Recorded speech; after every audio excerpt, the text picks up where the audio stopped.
our keynote is called Being You Are Creative. So during this 1 hour, roughly, hopefully everyone will become and regard themselves as being creative. My name is Paavo Järvilehto, and his name is... So I'm Lauri Järvilehto. I'm working as a professor of practice at Aalto University and the co-director of Aalto Ventures program.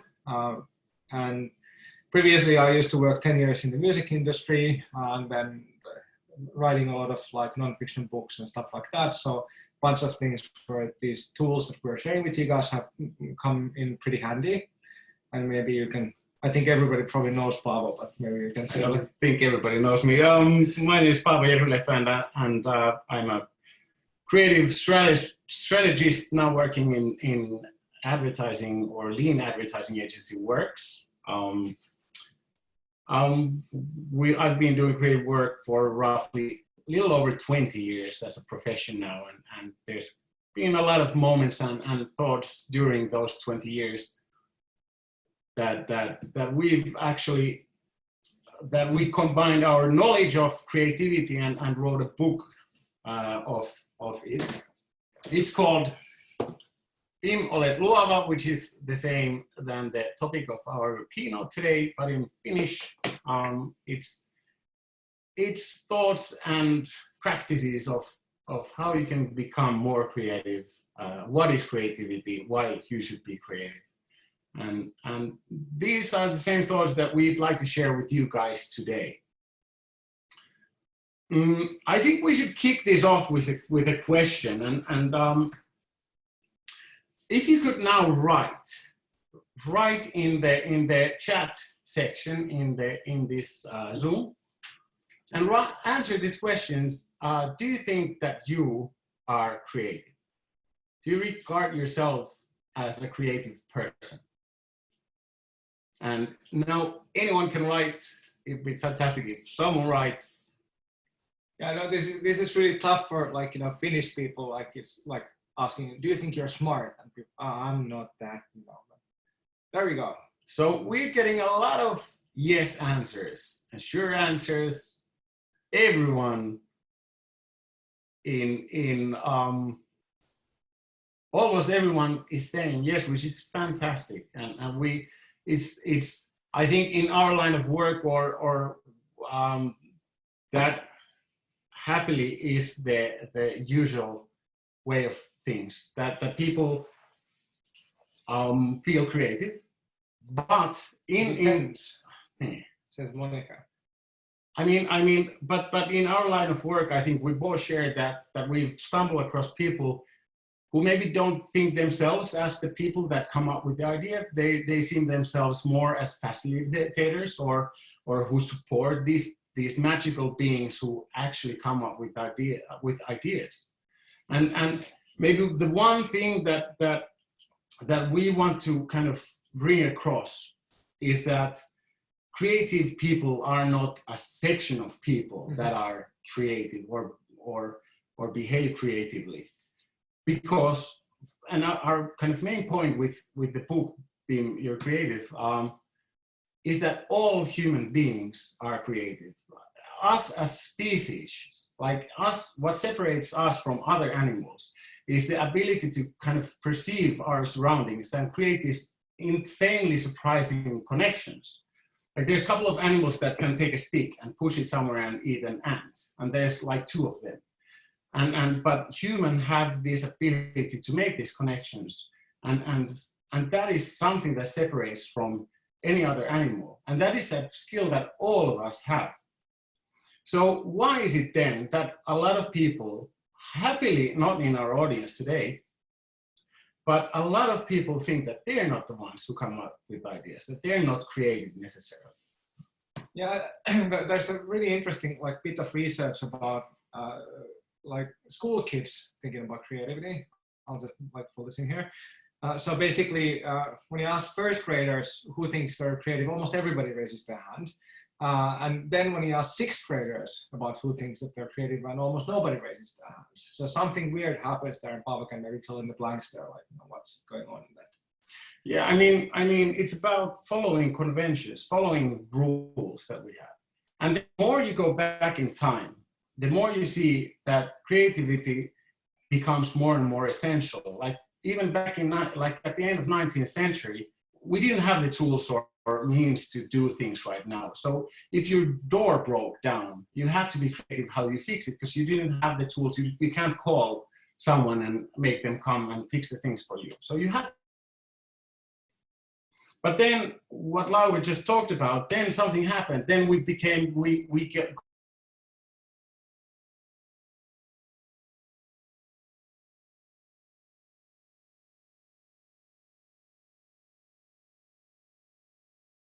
school programs. We started teaching our institutionally teach our children. Hopefully our connection is not unstable. It seems to work. So we got this institution that made our children to understand that there are right answers and wrong answers. Nations to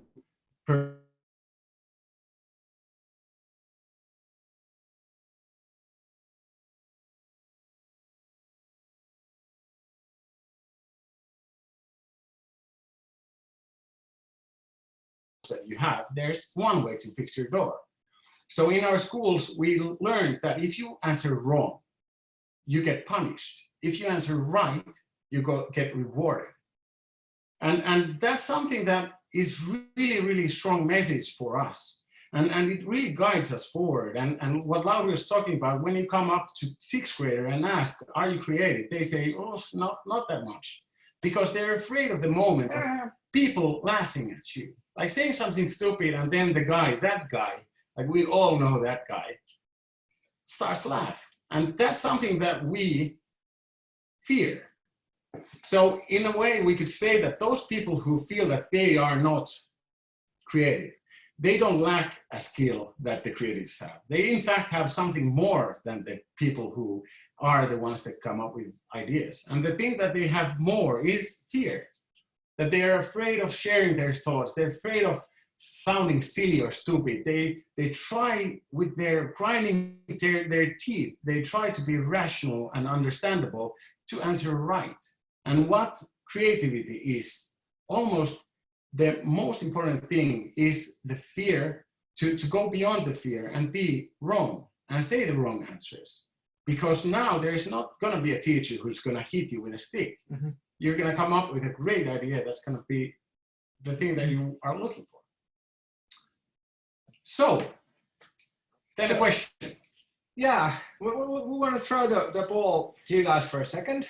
So basically, we've been racking our brains forever about, like, what is creativity all about, and like, where do we get these ideas and how to, get better ideas and whatnot.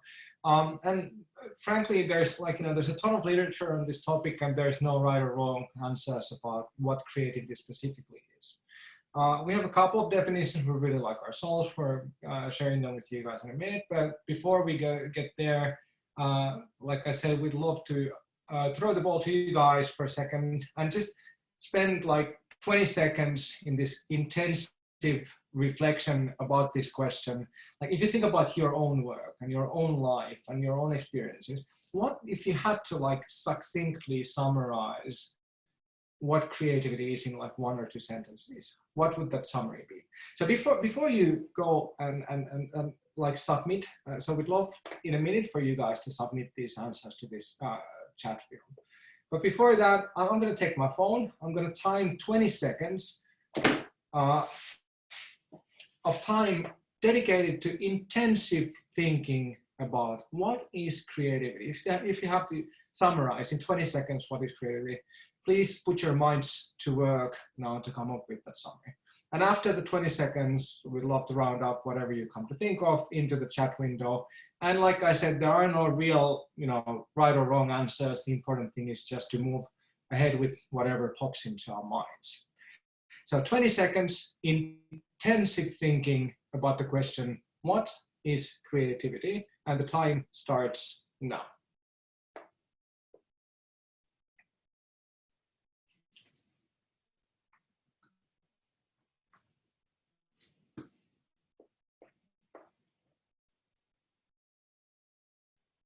15 seconds.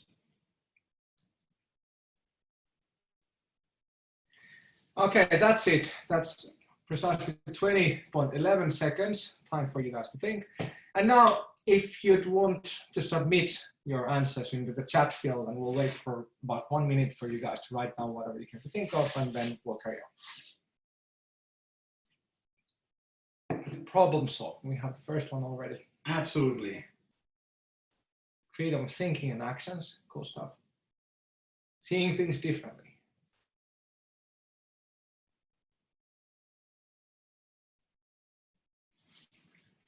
Work. Whoa, now they start to come in. How do you scroll this? There we go.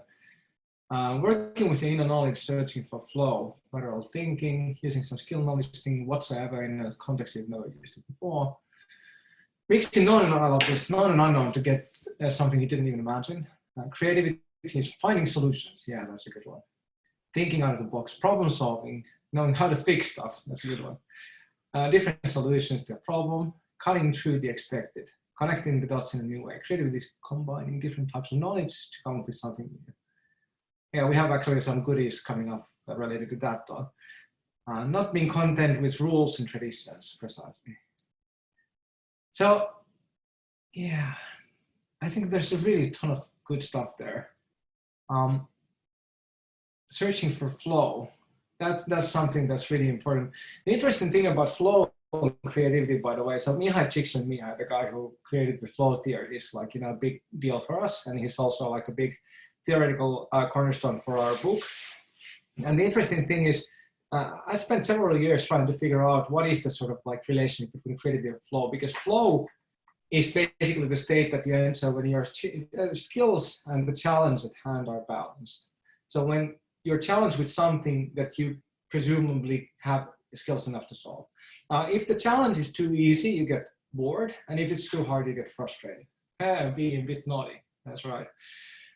So that's kind of like, the definition of flow. And now the problem with flow is that basically it seems to imply that flow is based on what you already know.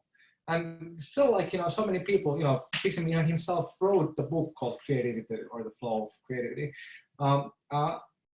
And there seemed to be a connection. And I spent several years trying to figure it out until I finally realized that actually, when you're operating at the edge of flow, so at the very limit of your skills, that's where creativity actually has to happen, because then you need to venture constantly into the unknown.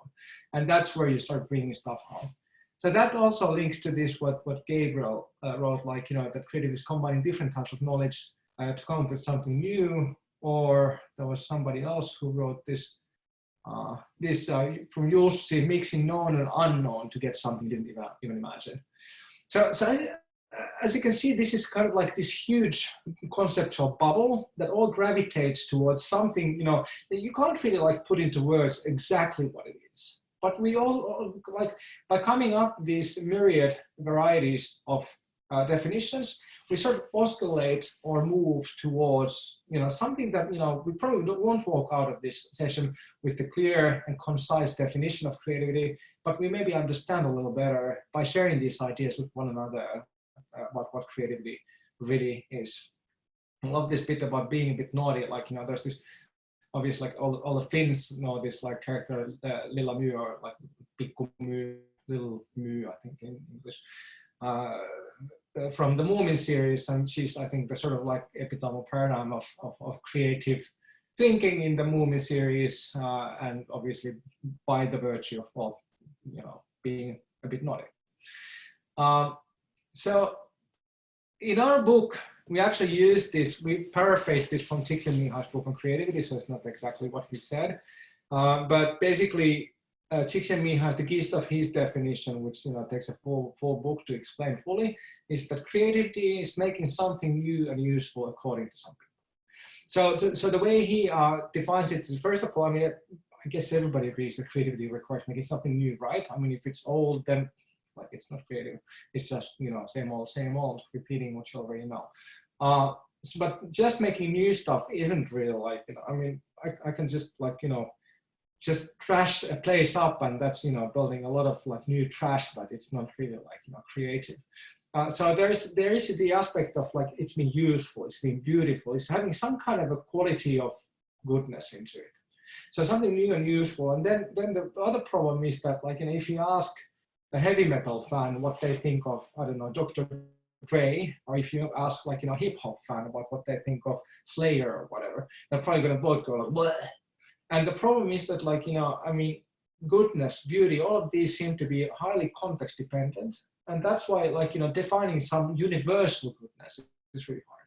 So what Csikszentmihalyi does is he actually roots this back down to basically a context where a group of people can sort of, like, you know, declare that something is good or not. And this is the way we can actually already have a quite concise idea of creativity. So making something new and something useful according to some people within the context. Of course, this gives rise to some pretty interesting phenomena. For example, this kind of, like, I don't know how many of you guys know what the Schrödinger cat is, but it's basically, it's an old quantum physics thought experiment by this guy, Erwin Schrödinger, where he basically argues that there are states in quantum physics that may result in creatures like cats being both alive and dead at the same time. I don't know, it's kind of mind-boggling, but that's actually how quantum physics works, mind you. So basically, like, you also have people who are creative and not creative at the same time. And the example I think we used in the book was Vincent van Gogh. So basically, I mean, Van Gogh, obviously, like now, according to some people, is held as one of the, you know, greatest creative geniuses of painting, like, forever. But when he was living, you know, I think he managed to sell, like, what, one painting for, like, you know, a negligible amount of money, and nobody really thought that much about him. So when he was alive, he wasn't creative according to Csikszentmihalyi's definition. But after he died, he became creative. Although, how can you be creative if you're dead? So you're sort of like creative and not creative, alive and dead at the same time. Okay, I hope we didn't lose you all. Like, so very much. Zero people watching. Yeah. Anyway, but that's one definition. But then there's another one we ran across. I think it was very, like, mid-February, late February. So the book was already out, and this is from Stanford professor Tina Seelig, and she argued in this really amazing online course on creativity that creativity is actually applying imagination to solve a problem. And this one, we could also see, like, you know, there was, like, you know, things, there was a lot of comments about the imagination. There was also, like, you know, I think one of the first ones was about solving problems. So Tina Seelig, her way to look at this is, first of all, how do you define imagination? Well, imagination, according to her, is thinking about something that doesn't exist. So I'm thinking, let's, you know, we're here at my like home studio, so I'm thinking, like, you know, there's this, like, song that I want to write, or remix I want to do, or something like that. And it doesn't exist yet, but I may have some, you know, rudimentary ideas, like, sort of bouncing inside my head, and then I start using, you know, playing the keyboard or the guitar, or bouncing. I have this drum machine here, you can't see it, but anyway. And then that, you know, becomes something that, you know, didn't exist before. So that's applying imagination. But then creativity, applying imagination to solve a problem. So it's not just, like, fooling around with ideas, because that's just, like, you know, once again, not maybe resolving anything useful. And that's why it always involves some kind of a problem you're solving. Now you might wonder, like, you know, how does that translate into music or the arts, for, you know, the act of doing it itself is the reward, as it often is. But even for a musician, even for an artist, even for, like, you know, anybody, even though if you're not presented with a problem by a customer, for example, even there you have the problem of, like, you know, wanting to do something, you know, creative. And every artist has the problem of having, you know, staring at the white canvas, staring at the, you know, blank screen of, I don't know, Logic or Ableton or whatever. And then there you kind of, like, you know, you need to solve the problem. So you need to start putting something out into that canvas, into that, you know, that sequence or whatever, into Photoshop. And that's one of the stumbling blocks that we'll go into soon, like, you know, that we really sort of bump into often, that when we start to solve the problem, we don't, you know, give our imagination enough time to flourish, but we try to get to the solution too fast. And that's one of the sort of ways to kill creativity.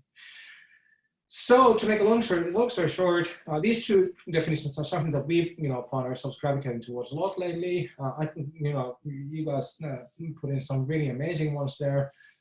Working with your inner knowledge from Helmi, and, you know, that's really actually translates to something that I'm going to talk about a bit next.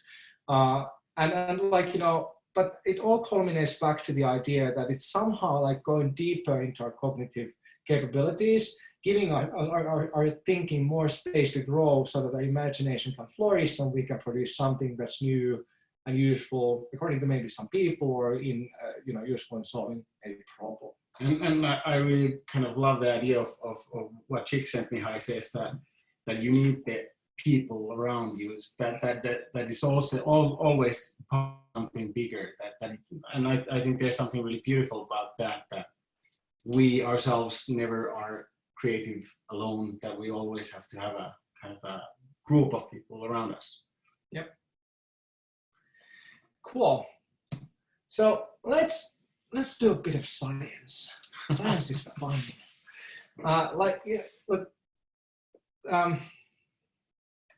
So there's a lot of sort of. Hang on a second. Anyway, sorry about that. So there's a lot of kind of talk about what creative thinking is, and one of the kind of, I think, the cornerstone question marks for many people is that where do good ideas come from? And why do some people have great ideas and others don't? And like Paavo already explained, actually, to be human is to be creative. So creativity is not some sort of genius property that some people have and others don't. We all have creativity, but we don't operationalize that. Creativity is kind of an innate human characteristic, like being able to walk on two legs or being able to speak and write and whatnot. So it's a kind of basic kind of human capability. It's even more basic than writing, honestly. But we don't apply it on the same level. We all have the two legs, or most of us, but not everybody runs like Usain Bolt. And we all can speak, but not everybody speaks like Winston Churchill. And we all can be creative, but we don't all apply it in the same way. And one of the reasons, and Paavo will go into the details soon, but one of the reasons is that we don't really in our society, we don't have a kind of shared understanding of how creativity works and where great ideas come from. Now, the interesting thing is that, when we went to school and, when we've talked with the older people in our society, we tend to think about our cognitive capabilities as something like, what do you have on your mind? Now, present day science, however, points to a whole different directions. We actually don't have individual minds. We actually have two minds, at least two minds, to be honest, because there's actually literature that points towards there being even more of these sort of cognitive modules. But the sort of there's research, tens of thousands of scientific papers that all pretty much demonstrate that we have at least these two major modules in our cognitive system. And the problem is that we tend to think of our conscious mind as being the mind. And when our conscious minds are trying to be creative, that just sucks. Let me demonstrate. Give me a great idea right now. Anybody? I mean, that's that's the perfect way. If you come, rush into a meeting and you ask people to come up with a great idea, people just freeze. And the reason is that the science has poetically named these two minds, the system 1 and system 2, because scientists, as we know, are great poets. Sorry about that. Creative, yeah. Yeah, that's mega creative. Let's think of names for these two systems of cognition. What would you call the first one? Bingo and Bongo. Bingo and Bongo. So he's not a scientist, right? Yeah. Okay. So anyway, so we have Bingo and Bongo, system 1 and system 2, and the problem is that most of the creative thinking happens in system 1. But we tend to think of system 2 as being the mind. And when we start asking people to come with great ideas, we sort of freeze down the system 1. Jonathan Haidt compares the human mind to a massive elephant ridden by this tiny, tiny rider. And we often we should get the elephant to do the hard lifting, but we often, in our society, we ask for the tiny, tiny rider to do that. Now, the problem is that, if we try to get our conscious minds to be creative, we don't get this whole machinery, this cognitive capability that is actually the seat of creativity to work. And in order to demonstrate to you guys, how limited our cognitive capabilities really are, I want to run through a couple of tests. So one of these is actually a very famous experiment by this psychologist, George Miller, that he published in 1956 in this amazing paper called The Magical Number ±7. Where he demonstrated that the human cognitive conscious capability, or the limits of our working memory, in other words, is only roughly 5 to 9 units of information. So I'm going to run through Miller's test first. And then after that, I'm going to give you another demonstration, and then we'll move on. I'll explain how this all translates to creativity. So now, what I would love for you guys to do is to turn on your microphones, unless you have some very noisy kids in the background or like, I don't know, something. And even if you do, let's make some noise. So Lily is going to help us by turning off the universal mute, and then if you can turn on your microphone, and I'm going to explain to you how this experiment works. So I'm going to show you, so this is an experiment from mid-1950s that really revolutionized the way we think about how the human mind is structured. Until then, people used to, about, some rogue thinkers like Freud, people used to think that we have this one singular mind.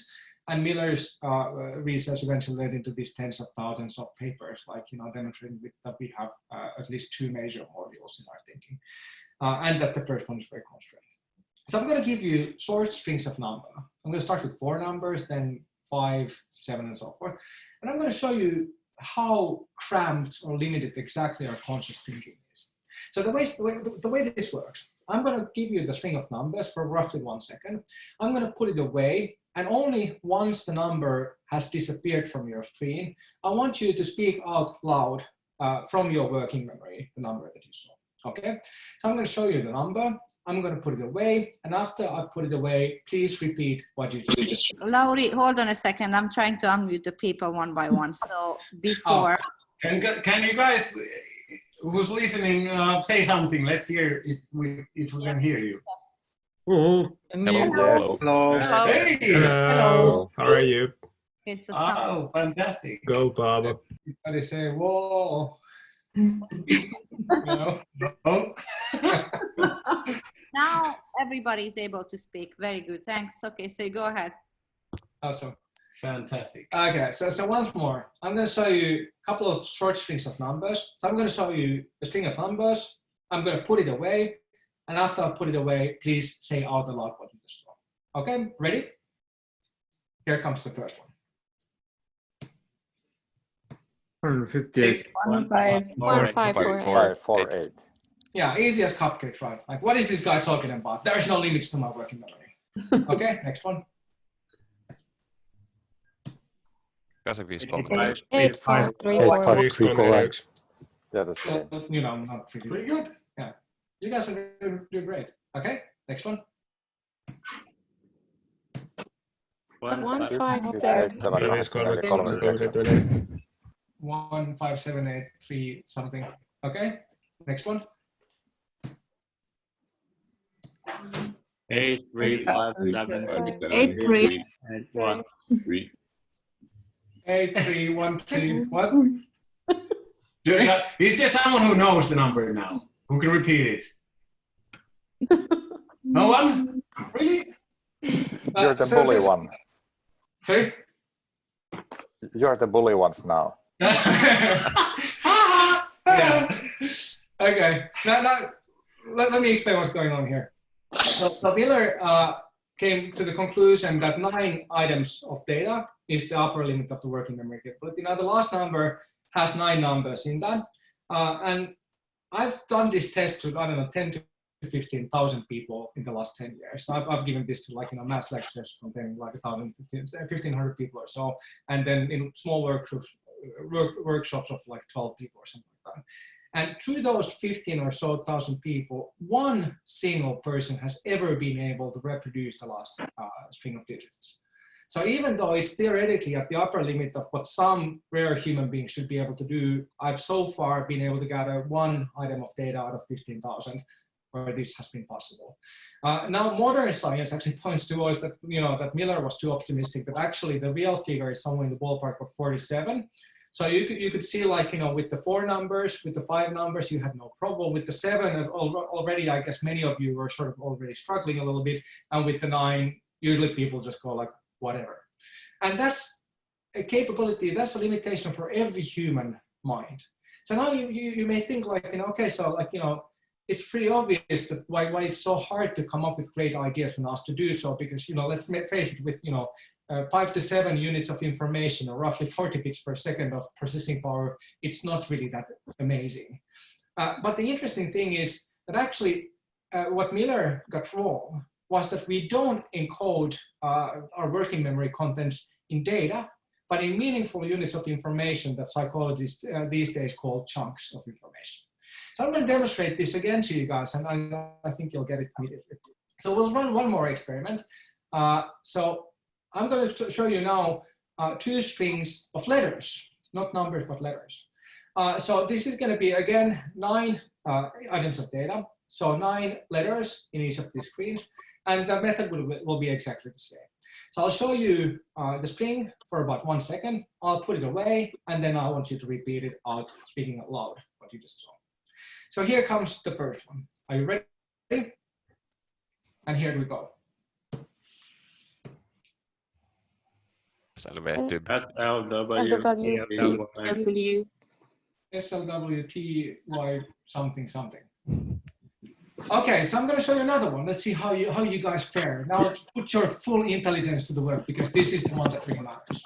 Okay, 9 letters coming right up. Are you ready? And here we go. Yeah, FBI, KGB. There you go. So actually, like, what you see there, like, if you have a random string of numbers or letters, you have to encode every one of them as a meaningful unit, and you run out of space real fast. But then if you have significant, I could have as well written, like, I don't know, unicorn, like bicycle, really long words, and you wouldn't have had any trouble with that. Because the way our minds actually parse information is through these meaningful networks of associations or chunks. And how this translates to creativity is that we have these 2 systems. And the actual, if you think about what is the ratio of the processing power between the conscious mind or system 2 and the non-conscious mind or system 1, well, the ratio is really, pun intended, mind-blowing.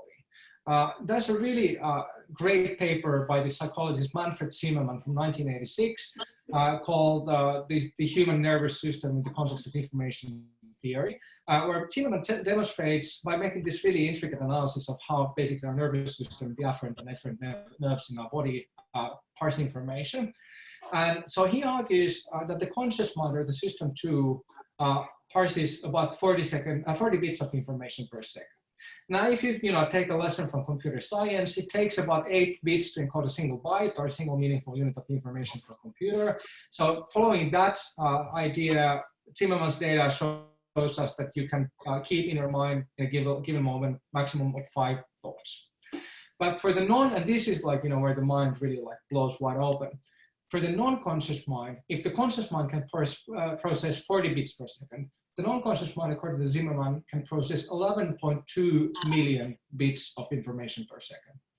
And now, this paper is from 1986. It's one of the rare papers where we actually even have a numerical analysis of how much the non-conscious mind can process information.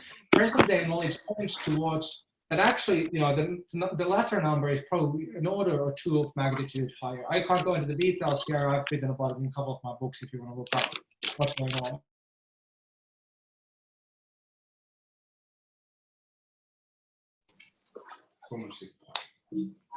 I think somebody muted us. Was it that boring? Can you hear us? No? Yeah. You can hear us. Okay. So maybe, we don't need the mics anymore, so if you want to mute your microphone. Or maybe you can do the universal magic. I was wondering, just like us as well, while we're at it. Anyway, so. Now you are good. Yeah, we can hear you guys. Yeah, you can mute everybody else. We're done with the science bit. Very good. Yeah. So I think like what's really important to take out of this is the idea of these chunks. And what I kind of find, or what we think, that if you look at people who are creative, like who come up with ideas, what's really unifying for them is that they're immensely interested in things. They're constantly creating these chunks. If you're a painter, you probably are really familiar with different paintings, and you've collected a lot of these chunks that are these KGBs and CIAs in your mind, and using those as a power to combine new ideas is the thing that is the magic that makes the idea come true. Yeah. So basically, like if you think, every human being has this system 1 and system 2. So every human being, so the ratio between conscious and non-conscious thought is roughly 1 to 280,000. For every given second that you're thinking about a thing, for example, now, like, following this webinar, your non-conscious mind is every second processing through at least 280,000 different thoughts.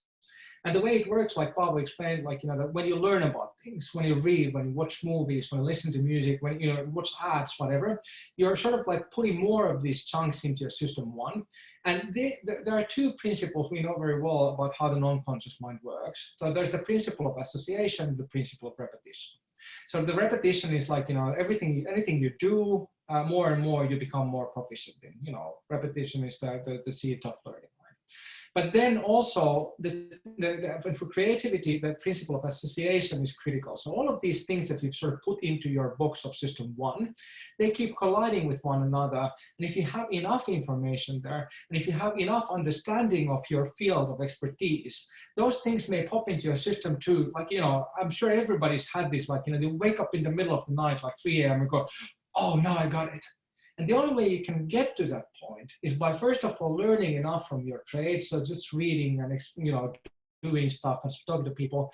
And then, like, really just like putting in a lot of information there so that you understand what is actually, considered good in your trade. And you have enough building blocks to come up with these associations. Because otherwise, and you've all probably seen this, like, that if you have an amateur, what's the difference between an amateur and a professional is that the amateurs come up with ideas that they're really excited, but that are really sort of naive and banal, and that had been done a gazillion times already. But then when you've done enough of this, homework, what's actually going on is that, like, start learning more about, like, what works in your field, and then an idea pops into your head that for an amateur would be completely unintelligible, but because you've learned so much about your field, that this is actually a groundbreaking idea. And then when you share it with the people in your domain, those people who evaluate what is good or bad in your domain, they'll be equally blown away. So this links to our next point of conversation. Maybe one thing more. I think for the chunks, I think the idea of carrying a notebook, I think it's a kind of a concrete way of putting down these chunks that you're creating. And I think that is one of the most important outtakes that I got when we were writing this book, because this is something that Lauri always talks about. So one thing that if you want to create chunks in your head to be used by this bingo or bongo, whatever which one, if like the subconscious mind, the cheat code is to write it down whenever it comes to you. So that's a way of kind of collecting those ideas and making sure that you use them then in your kind of subconscious mind. Yeah, think about it, like, we all have, every single human being has great ideas at the end of the day, but most people don't write them down. Now, if you think, and the biggest lie I remember, like my school teachers telling me that if it's an important idea, you'll remember it in the morning. Well, screw that, you won't. And, think about it like this. You have an idea in your, 5 to 7 unit working memory, and you don't write it down immediately, and it gets lost in those 11.2 million bits per second, like, this vast ocean of associations, and you might never, ever have that idea again. So please carry a notebook wherever you go, write down anything that has even the semblance of being a great idea. We'll revisit this topic at the end of the presentation, but that's one of the best ways to really cultivate creativity, is to write down everything that pops into your head that you think might be valuable. Cool. Then a small question. How then, if we have this immense power in our brains, if all human beings are creative, if it's so much a part of us, why is it then that a lot of people can't? Like, why do we struggle with creativity? We talked about the system 1 and system 2, the bingo and bongo. There's this idea of counter forces when we talk about creativity. You could also talk, instead of system 1 and system 2 or bingos or bongos, you could talk about clowns and accountants. These are two personas that I think, as kind of a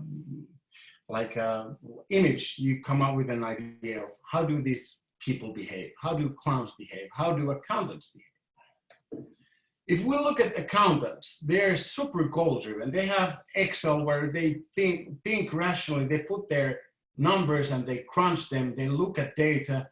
they take all the unnecessary things away because they want to make they want to achieve the thing that they're after. So that's accountant. And if you look at clown, they act in the moment, they think intuitively, they look at the audience, they react how they react, they do absolutely whatever comes to their mind. There's no rules when you look at clowns. They combine stupid things and they don't have shame. And they say yes a lot. And these are two personas that we should embrace when we are creative. And you can't have one without the other. But the most important, or one of the important things, there's lots of most importance here. A really important thing to understand or take is that these two things are forces that can't work or cooperate at the same time. Because clown is about having no rules. It's about throwing yourself out and being unshameful, being not afraid of the guy who goes like, aha, when he says a stupid idea. It's about discovery. It's about not having any rules or not being too rational. It's about imagining a machine that could fly with wings, and then a rational person at that point could point out that that's not possible. But clowns don't have rules. They don't have regulations. They can come up with anything. So that's the imagination part. That's the discovery part. And that's called divergent thinking. That's about adding and creating more instead of convergence. And then the account, it's about taking stuff out. It's about craft. It's about skill of hand. It's about knowing the thing that you're doing, be it writing or painting or coming up with business ideas or ads, whatever. So then it becomes a talent show. And that's something where you have to have goals. There has to be rules how you frame sentences when you're writing a book. And the important thing is to understand that these are the two forces, but they never can be in the same room at the same time. It's about switching between roles. You have to be able to be in a room and come up with ideas without being rational. But then if you're not rational, there's no way of polishing. There's no way of making good great. So it's about switching, constantly switching between these two frames, the divergent mode where you build without any restrictions, and then the convergent phase where you take away and you think and you craft.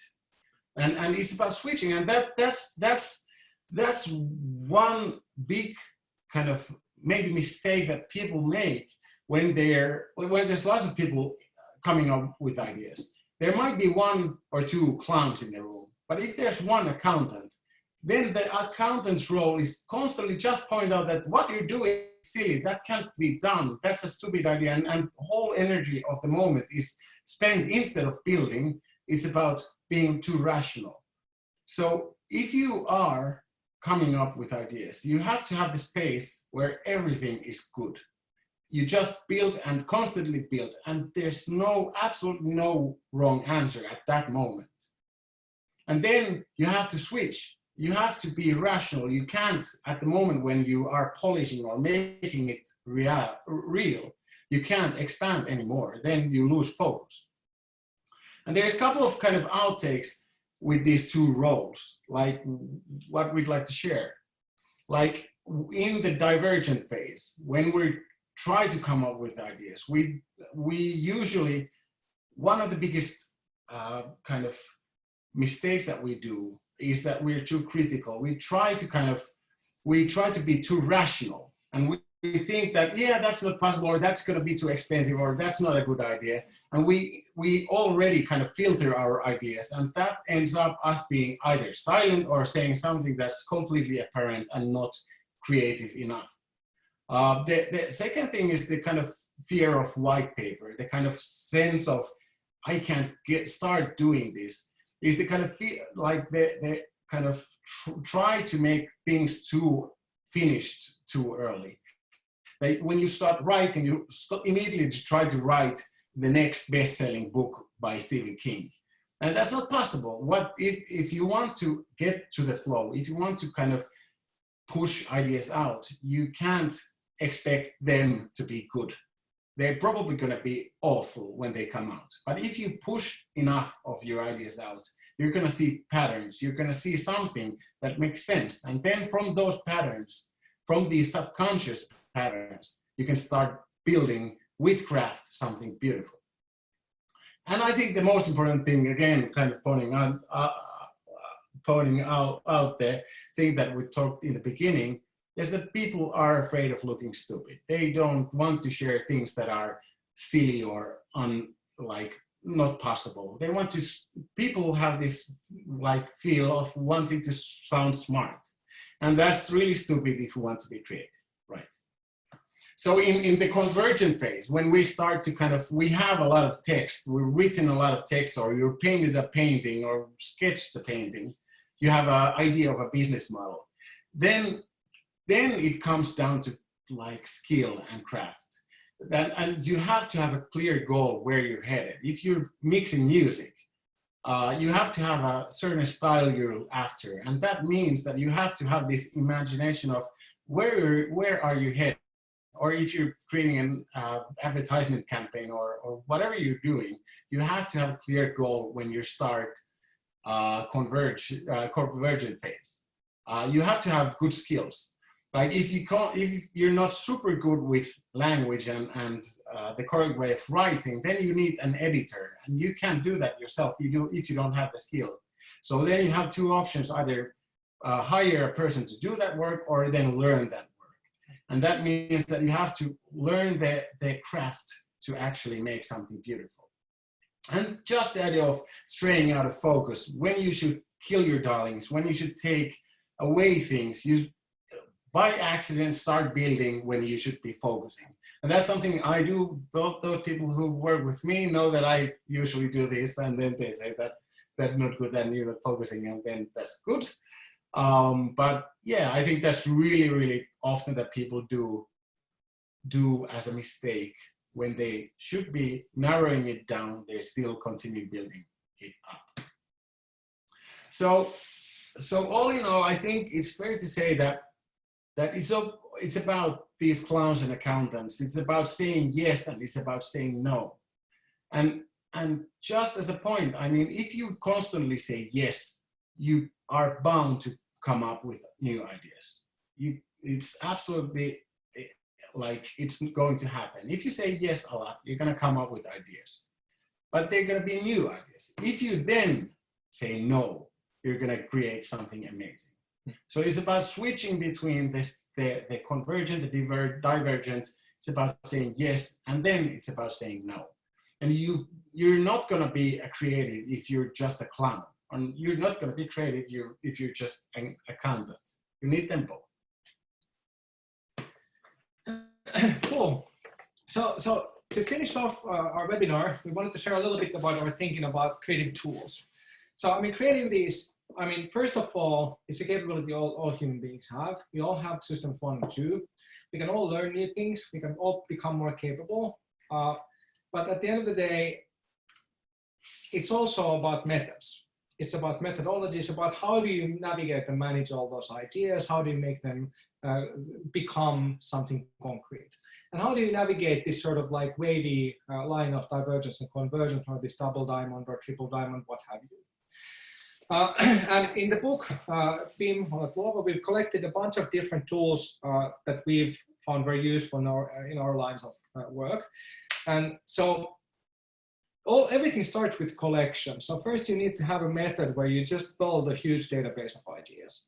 When I started writing this book, so actually what I do is whenever I have an idea, I store it in my Evernote, I put 2 or 3 tags into that and forget about it. And then when I start writing a new book, I go through those tags that are relevant, in this case, for example, creativity.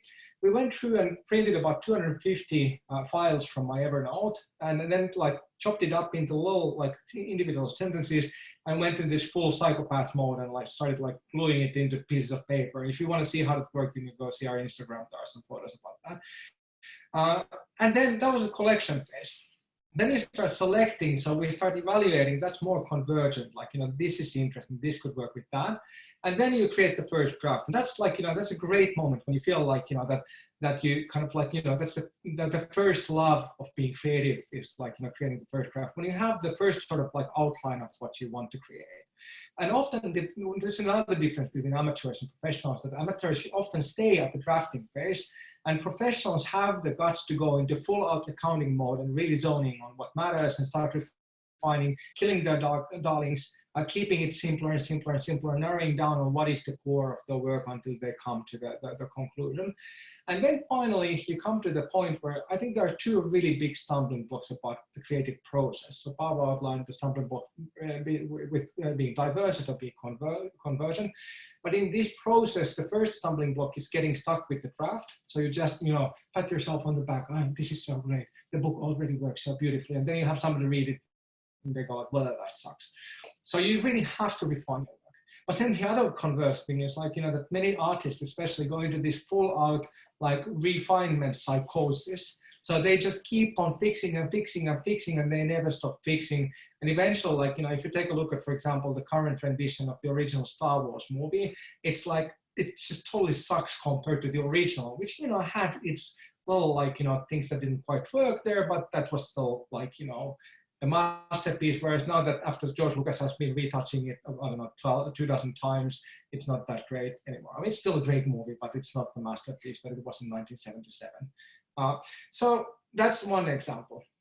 And then there's like one thing to keep in mind, that there are actually no bad ideas, and that's a very concrete thing to understand.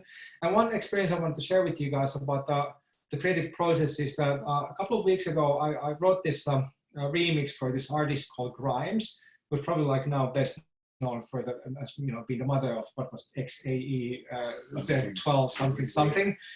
So she's the girlfriend of Elon Musk. So I wrote this remix for her, and basically, like, I was really racking my brain about this really strange song called "You'll Miss Me When I'm Not Around," and trying to figure out how to find a kind of new angle to that. And so the way I write music is that I have all this stuff here in the studio, and I just do these short clips, like 2 to 4 to 8 bar clips every 2 or 3 nights a week. And I have this huge library of them. So like in my Evernote, I have a library of like written ideas. On my hard drive in the studio, I have a library of music. And there's a kind of scratch file where I throw all that stuff that sucks. So then, like, I couldn't find anything that would work in, the stuff that I really think is great. So I went to my scratch file and I found this one beat that was really, it was really bad. And I still think it's really bad, but I loaded it into my sampler, I chopped it up into small pieces, I started playing around with that, and then I did the same with Grimes' vocals, and I chopped that also up into little pieces, and then all of a sudden I'm this like total selection mode. So I've collected this stuff, and now I go to this like, hey, this works with that, and then boom, all of a sudden the song is there. And then I go into the drafting mode, and I port all of this into Logic, and I start putting it together, and finally in the refining, you can't see it, but there's this really nice mixing table here, so I can like really do the kind of like tweaks and like listen to whether the hi-hat is straight where it needs to be, and then at some point just give it up. If you want to go listen to that, you can find the remix on my Twitter and in my social media, so you can see like how that actually worked out. I think it worked out pretty well. And this is kind of like an example of how, like, by understanding on which phase you're in and which toolkit and mindset you need to employ. In collection and drafting phase, you need to be very diverse and open. In selection, and especially in refining and finishing, you need to be very focused and very, very sort of like convergent. That's a convergent. Yes. Anyway, so collection and drafting, divergent, selection, refining, and finishing touch, convergent. And then you have, we collected a bunch of these different tools that you can employ in the book. So, if you want, you can learn about this. There's a great book by Michael Michalko called Tinkertoys that has hundreds of different creative tools. Super good. Yeah, and just by like, learning about this, studying this stuff, you can become better. But yeah, like when Lauri talks about this editing music thing and how the creative process worked for him, I think it sounds really rational. It feels like a train almost going through the process. What we did actually during the book, we kind of wrote down the different points where we were when we were writing the book and documented it into this visual. So just to see, like in practice, how this kind of work process works. In real life. In real life, it looks something like this. So there's no process. It's always changing, it's shifting, it's going between these two ways of building and then sharpening. So you can kind of throw the idea of following some steps and then becoming a great in something or coming up with great idea through a process. That's not possible. It's possible to understand the principles. It's possible to understand that there are moments where you should focus into some way of behaving. So maybe that's the one thing that we want to kind of give a kind of idea that you shouldn't kind of try to find like ready-made solutions, but just throw yourself out and see where you end up. Yeah, and I think like this was really like my eye-opening to us, that like to understand that you can make this analysis and you can break this down into this methodology, and it is useful for you. But then in real life, things are always fuzzy and messy, and you end up going back and forth on these different things. But by virtue of understanding whether you're in a divergent or convergent phase, whether you're in a phase where you should be collecting or a phase that you should be refining, that still helps your mind, like, you know, as you go through this like myriad line going here and there, and then you understand, okay, so but now I'm roughly hereabouts, and that will make your creative work much more fun, much more like, you know, compelling, and then maybe like, you know, you'll be able to clarify even better what you really what your system wants to put out there into the world. But hey, we want to thank you for listening, for participating in this webinar. If you want to read more about this in Finnish, you can check out our book. It's pretty okay. I think we've worked out pretty nicely. That's the Finnish way of saying like it's amazing and great and go buy it straight away. And then like, you know, Pretty okay. Yeah.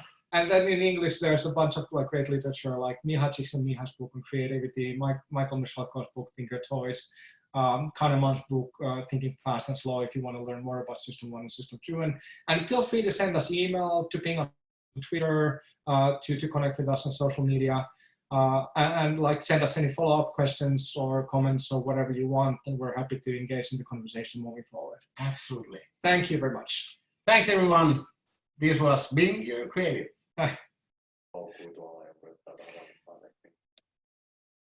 Kiitoksia. Thanks. Thank you, guys. Thank you.